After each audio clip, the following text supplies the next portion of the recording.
আল্লাহর হাবিবের রওজা শরীফ দেখে আমি সহ্য করতে পারি না রে আবু বকর, বিদায় দাও, আমি চলে যাব।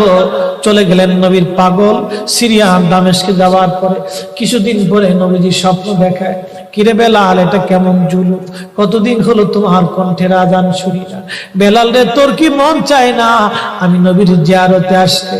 বেলাল আয়, আমি নবীর জিয়ারতে আয় রে বেলাল আয়, কতদিন হলো তোমার কণ্ঠের আজান শুনি না। স্বপ্ন যখন নবীজি দেখাইছে, এ মুসলমান, হযরতে বেলাল সুদূর সিরিয়ার দামেস্ক থেকে পাগলের মতো দৌড়াইলেন, পাগলের মতো ছুটে আসলেন। যখন মদিনাতে আসলেন তখন তাহাজ্জুদের সময় চলতেছিল। তাহাজ্জুদের সময় চলার সময় হযরত বেলাল রাদিয়াল্লাহু আনহু কাঠের জালি দিয়ে তখন রওজা শরীফ ঘিরে রাখা ছিল। ওই জালির পাশে বসে বসে জালির সঙ্গে মাথা ঠেকাইয়া নবীর পাগল বসে বসে গুনগুন গুনগুন করে কাঁদে আর বলে, হুজুর, আপনি আসতে বলেছিলেন, গোলাম এসে হাজির হয়েছে। নবী গো, আজান দিতে বলেছেন, আমি আজান দিলে আপনি আগে নামাজ আসতেন, এখন আজান দিলে কি নবী আপনি নামাজে আসবেন? হুজুর, এখন আজান দিলে কি আপনি নবী নামাজে আসবেন? নতুন মুয়াজ্জিন আসছে আজান দেওয়ার জন্য, এসে দেখে নবীর মুয়াজ্জিন বেলাল কাঁদে। ডাক দেখে মদিনাবাসী, শুনছো, নবীর মুয়াজ্জিন ফিরে এসেছে, বেলাল আসছে, বেলাল ফিরে আসছে। এই কথা শোনার পরে সব সাহাবী ঘর থেকে বের হয়ে দৌড়ায় এসে দেখে বেলাল কাঁদে। সাহাবীরা বলে, বেলাল আজান দাও, কতদিন হলো তোমার কণ্ঠের আজান শুনি না। বেলাল আজান দাও, কতদিন হলো আজান শুনি না রে বেলাল। বেলাল বলে, সাহাবীরা রে, আমি আজান দিলে কি নবী নামাজ আসবে বলো? সালমান ফারসি রাদিয়াল্লাহু আনহু ডাক দেখে, সাহাবীরা, আমাদের কথায় বেলাল আজান দিবে না, তোমরা যাও দেখো হাসান আর হুসাইন দুইজন ঘরের মধ্যে আছে।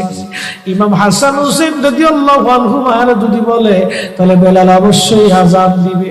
সালমান ফারসির পরামর্শে সাহাবীরা দৌড়ায় গেলেন। বর্তমান 7 নম্বর গেট বাবু সালাম বরাবর একটা মসজিদ আছে, মসজিদে আলী, এটাই ছিল হযরত ফাতেমা রাদিয়াল্লাহু আনহার বাড়ি। এই বাড়িতে দৌড়ে যাওয়ার পরে ইমাম হাসান হুসাইন রাদিয়াল্লাহু আনহুমা দুইজনকে নিয়ে আসা হলো।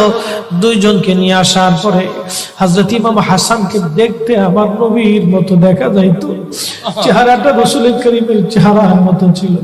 নাতি দৌহিত্র নানার চেহারা পেয়েছিলেন, ইমাম হুসাইন ও নানার সুরত পেয়েছিলেন। দুই ভাই নানার সুরত পেয়েছিলেন। হযরতে বেলাল রওজা শরীফ থেকে উঠে হযরতে হাসানের বুকের মধ্যে মাথা ঠেকায় কাঁদতেছে, ইমাম হুসাইনের বুকের মধ্যে মাথা ঠেকায় কাঁদে। হযরত ইমাম হাসান ডাক ডাকা, নানার মুয়াজ্জিন, কতদিন হলো তোমার কণ্ঠে আযান শুনি না, যেই কণ্ঠ দিয়া নানার আযান শুনাইতা, যাও গো ওই কণ্ঠ দিয়ে আমাদেরকে আযান শোনায়া যাও। যখন হযরতে বেলাল ইমাম হাসান এই কথা বললেন, হযরতে বেলাল দৌড়ায় গেলেন। যেই বনু নাজ্জার গোত্রের মহিলা সাহাবীর ছাদের উপরে দাঁড়ায় বেলাল আযান দিত। আবু দাউদের 519 নম্বর হাদিসের মধ্যে আসছে, প্রত্যেক ফজরের নামাজের সুবহ সাদিকের আগে বেলাল দাঁড়াইতেন। দাঁড়ায় আযানের আগে বলতেন, আল্লাহুম্মা ইন্নী আহমাদুকা ওয়া নাস্তাঈনুকা আলা কুরাইশিন ইউকিমু দীনাক। প্রত্যেক ফজরের আযানের আগে এই দোয়াটা পড়ে বেলাল আযান শুরু করতেন। হযরত বেলাল রাদিয়াল্লাহু আনহু আজকে তাহাজ্জুদের আযান দিতে গেছে।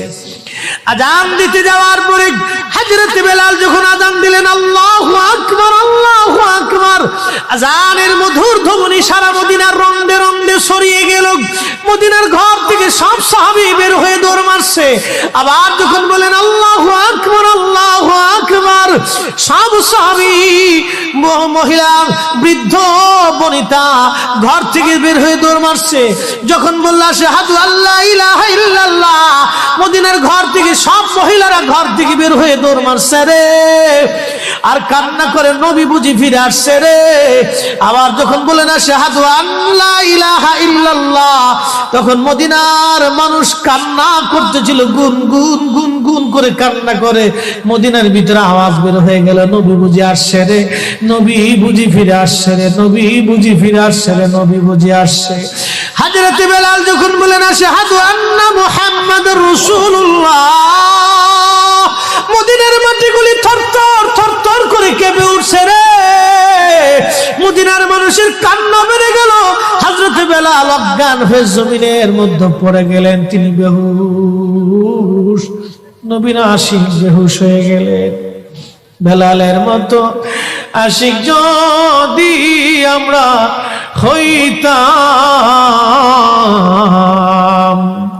এ দুনিয়ায় নবীর দেখা পাইতাম, এ দুনিয়ায় নবীর দেখা পাইতাম।